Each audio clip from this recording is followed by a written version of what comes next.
नया आया था और काम ढूंढ रहा था। उसे बड़ी मुश्किलों से एक कसाई की दुकान पर नौकरी मिलती है। मालिक, मुझे आपके लिए ग्राहकों को नाप तोल के सामान देना है। जी मालिक। कसाई अक्सर चुप रहता था और ज्यादा बोलना पसंद नहीं करता था। सोनू हंसमुख था और सभी ग्राहक उससे बहुत खुश रहते थे। कई महीने बीत गए और सोनू खुशी खुशी अपना काम कर रहा था। एक ग्राहक था मिंटू, जिससे सोनू की अच्छी दोस्ती हो गई थी। मिंटू का दिमाग हमेशा खुराफात में लगता था और वो सोनू को उल्टी सीधी सलाह देता रहता था। अरे सोनू, तू कब तक इस कसाई के लिए काम करेगा? देख, सारे ग्राहक भी तुझसे ज्यादा खुश रहते हैं। मैं तो कहता हूँ तू इसकी दुकान हड़प ले और खुद मालिक बन जा।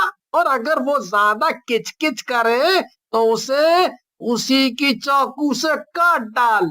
तू पागल हो गया है क्या मिंटू? है, कुछ भी बोल रहा है? अरे, मैं ऐसा कुछ भी नहीं करने वाला।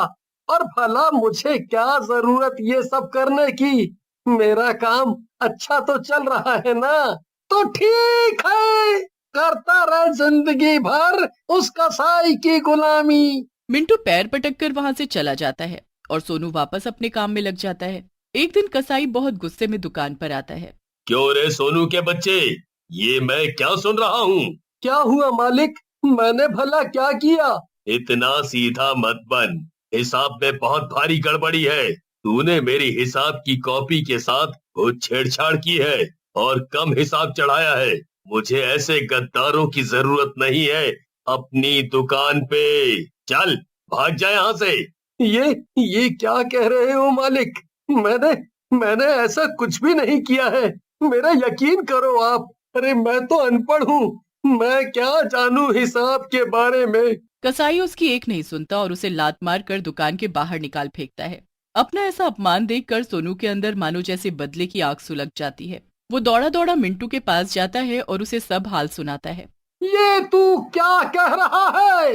तू उस कसाई के लिए इतना ईमानदार था और उसने तेरे साथ ऐसा किया?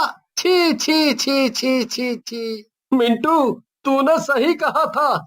उस कसाई को तो मुझे कब का मार देना चाहिए था। इतनी ईमानदारी दिखा के मुझे क्या मिला? लाते, मैं उसे छोड़ूंगा नहीं। मैं इस अपमान का ऐसा बदला लूंगा कि उसकी आत्मा कांप जाएगी। ये हुई ना बात मेरे शेर।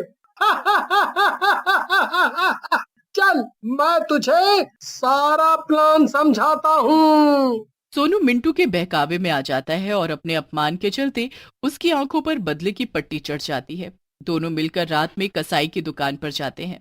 तू तू यहाँ क्या कर रहा है? तुझे मैंने आज ही निकाला था और तू फिर से आ गया। अभी तेरा पेट नहीं भरा है क्या, जो और मार खाने चला आया है यहाँ? देख सोनू, ये अभी भी तेरी बेइज्जती कर रहा है क्या? अरे, वरना मैं अकेला कुछ भी नहीं कर सकता हूँ। सोनू कसाई की बात मान जाता है और दोनों वापस दुकान की तरफ चल देते हैं। वो मिंटू यहाँ से जा चुका है। अब हमें सुबह होने का इंतजार करना है। तुम उसकी नौकरी करो, बस कल समय पे आ जाना। ठीक है मालिक। अगले दिन सोनू सुबह अपने रोज के समय पर दुकान आ गया। मिंटू सेठ की तरफ बैठा था और उसने सोनू से कहा, आ गया तू? चल, अब जल्दी जल्दी सारे बर्तन साफ कर दे, ग्राहक बस आते ही होंगे।